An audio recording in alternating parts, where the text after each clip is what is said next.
I think it would be very uplink dependent. If there's a specific part of a push that involves going through like a building or something like that an enemy could be occupying, I think it's likely. The shield, from my talking to players and very limited experience, doesn't get as much use. But actually, well, we're both going to be corrected on that. It seems. All right. It's going to come right out at the beginning, so they will use it. And normally, what it's used to do is because there's a lot of. Actually, we're going to see things get off to a great start. It seems for Silent Purge. Gunner downs Hoochie right at the beginning. It's a very long-range downing, though, so I'm pretty sure they can get the res off onto him relatively quickly and bring him up. But to go back to my point and finish really quickly, the shields are generally going to use, because there's a lot of strategies on the attack that involve going around the back of a building, but a lot of those back flanks through the buildings don't have any cover at all. So basically, if you have an opponent that's holding around the corner from the back of the building, and just is basically peeking out every once in a while and shooting, it's literally a shooting gallery for that player. So the shield basically gives you a little bit of cover to play with, and the players can kind of stack on top of each other in order to actually successfully make their way through the backs of those buildings. All right. And we saw earlier, as you mentioned, a player from Bossfight being down. He still has not been resurrected yet, but a trade of some sort has happened. A player on Silent Purge has been eliminated fully. And we see Architect prone or crouched very close down to the ground, trying to make his model as small as possible and just creeping out, trying to get into an advantageous position. And this is one of the situations where the shield is going to be used. You saw that they're trying to flank around the back of a building. They only have that car to use as coverage. So the shield is basically used to scout, make sure there's no one around the other side, so that his teammates can push the rest of the way through that building without taking a risk of just getting mowed down by someone who makes a random peek against them. Does the shield itself have a life? Not to my knowledge. Health bar, I'm pretty sure it can take as much damage as you can throw at it. And I don't think you can shoot through the glass pane either.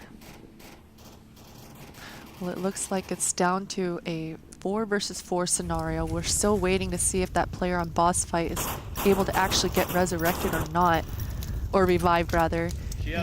Coming down to the gas tanks. All right, well, they've seen the shield push now. So this is actually going to be pretty bad for the attackers. Weather Balloon even just got the full call out to his teammates, so they know that something big is going to be coming from the south push, basically, off of that call. And this is going to be a pretty big deal for the defenders if they're able to actually counter out the entire strategy. And more importantly, if Silent Purge doesn't adjust now because they have been spotted.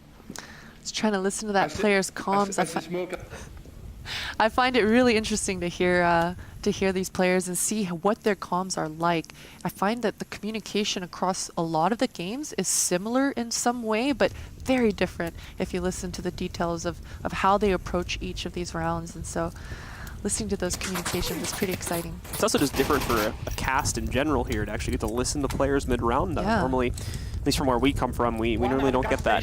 Behind the white boxes. So again, more information coming out right there as King of the North is able to get himself into a relatively safe position. Watch out, watch out. Oh, I think they hear the nade coming from a pretty long way away there too, so the call out is done for that. A lot of communication today. Normally our teams aren't this vocal, but I don't know if it's just we're catching them at the right time or something else has changed in the meta recently, but we've got players talking a whole lot more today, at least on our camera perspective, than we are used to. Yeah, we definitely do. And actually, we haven't seen a lot of team kills today either. Seems like it's either... They would kind of go hand in hand. Yeah. Because normally when there is a team kill, it's due to a lack of communication and someone kind of retreating without calling it out or something like that. Maybe these teams are figuring it out. More comms. It's worth it to take the extra risk, I suppose. It's also, obviously, we're just playing on bigger maps today, so I think that helps out with it a little bit too. At least for the last 2 games that we've shown in this game and the one before it that we've had on Downfall and Quarantine. Bazaar is a little bit close quarters, so we've had slightly less comms there. But these maps obviously are much more widespread, so much less of a chance for your enemies to hear you as you're giving out information, even if you yell it. And we actually saw that grenade going towards that member on Bossfight that's in that building, so it looks like Silent Purge has a general idea of where he is. We'll see if Architect is going to be able to punish anyone here. Well, time is getting low. Architect is basically moving himself forward, basically because he has to at this point. The team does have to try to make their way towards the uplink relatively soon, or try to isolate out the 4 remaining players on Bossfight here. They're, of course, down a man, so they've got to be very careful about the way they proceed. Don Patron starts things off well for himself. Gets a good opening nade. It's a bounce off the wall against Scorpio. Catches him as well before he can escape the kill box here. And Architect will take him out. Architect should have a rifle on the ground if he wants to pick it up, but I don't think he has enough time to go for that exchange. Checks the tablet. Probably should see the timer on this relatively soon as well.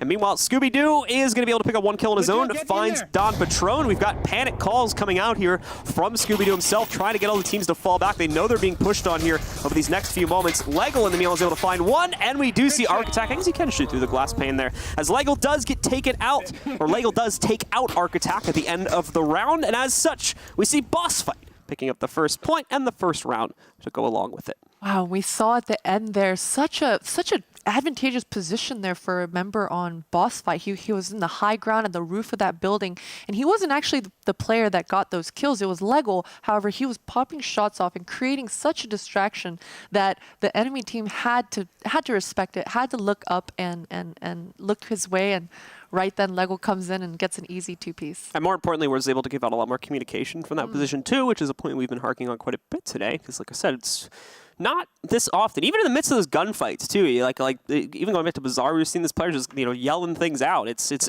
very strange to see, because like we said before, if you're coming into this fresh, you probably think this is pretty normal, but no, normally these guys are dead silent in the midst of rounds. So I like it. I'm like imagining in my mind, thinking of how these players are playing, and just having to quickly adjust your aim, reach for your mic, communicate while running in the game and trying to find cover. And man, that's a lot of responsibilities for each player. It's a lot to deal with, and like I said, on top of that, having to aim as well. And it's not just a mouse pointing at something. It's not point and click. It's actually having to physically lift up the gun and kind of position both your hands appropriately. Might have to work with kind of an awkward spot too if you got to shoot through a window. This game was pretty in depth with trying to assist people with aiming. You've even got certain guns that have bipods that are deployable, and you can hook them onto ledges of windows and stuff like that. Now, to be fair, we don't see stuff, the bipods and things like that, used a whole often, but it does provide those opportunities to players. And who knows, with balancing changes and things of that nature, could always see new stuff come into the meta. Definitely, new things in the meta is always exciting. Now we've got a new round starting here. The sides have been swapped, and the uplink is still in the same position. Oh no, speaking of, he was able to revive him, thankfully. We were just talking about team kills, and it looks like Silent Purge proved that it still happens. It still definitely happens. They get the first team blood of the day back. We'll take that one. But it happened in relatively close quarters. Probably just a panic shot going off on accident. So looking them up, but it will cost them a syringe in order to do that. Meanwhile, Scooby-Doo has seen the players inside of the burning. There's definitely one burning stairwell. I'm trying to keep him suppressed. He's doing, I don't even need to say anything now. It just did the casting for me. Perfect, clear communication indeed. Oh, Lego is able to down Gunner here. Not a full kill quite yet.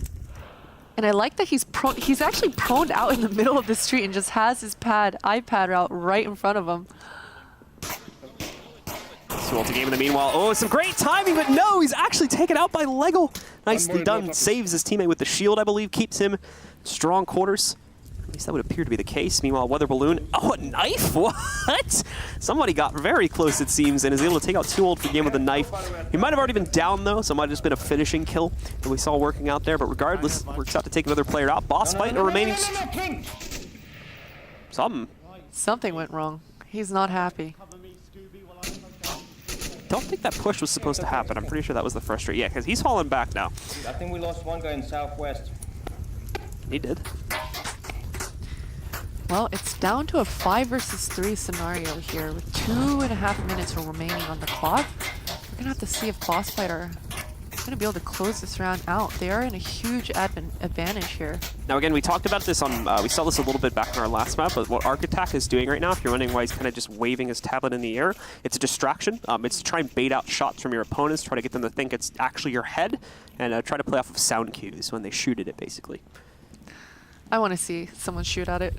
I need to see this happening. I think they did have a few players trying to hit it, because you could hear some pings. I don't know if that was just a player trying to cover fire, though, for Bossfight, or if it was actually aimed at that point, but I don't actually know if it has like collision on it, where like you'd see like a bullet ping off it or something like that. So I don't know if we've ever seen anyone actually hit it. And as far as I know, it can't be broken or anything like that. So that would be very interesting if Dante and the rest of the devs actually went that in depth to where you could break your tablet by using it that way. So be curious to know if that's indeed the case. And I am curious about Don Pinchot's spot here. He's been in this spot, I believe, throughout the whole round, it seems. And it's a very open position. It's Not a lot of cover. it seems like it's very open, but I think with the way that the angles play out in terms of like the positions that Bossfight have to push them from, and that and the fact that it's like surrounded in shadow, and he's on Volk right now, so he's wearing full black armor, makes it so he can kind of hide in plain sight and normally go without being noticed there. Now, if he gets multiple enemies pushing him and he isn't able to quickly get a double kill there, you're right. He's probably pretty easily going to get traded, but it's that one. It's only really that one kill that he needs to find from that position that I think is going to make the difference for him, and that's what he's focused on. Wow, a whole lot of smokes coming out now. It's down to a minute remaining. Not a lot of time on the clock. Enemy dying. Enemy is dying indeed, and it looks like Silent Purge is going to have to make their move, and they're going to have to make it here soon. He's at plane nose, guys. He's at plane nose. He's at plane nose. So King of the North can probably hear this, or at least hears the faint calling of it, but the problem is Weather Balloon also gives himself away. Excuse me, no, it's Scooby-Doo making those calls. Weather Balloon, though, does get found. King of the North peeks right into Scooby-Doo, and he doesn't seem to spot it. So a quick headshot from King of the North will take him out, and very quickly, Bossfight seem to lose a little bit of their edge. They've got the man advantage, and they've had it for a while, but they're losing players. They're dropping like flies as they try to make a push towards this uplink. However, it won't matter as Bossfight sneak it anyway. They get the uplink set, get the bonus 2 points, and win the map 3-0 on 2 straight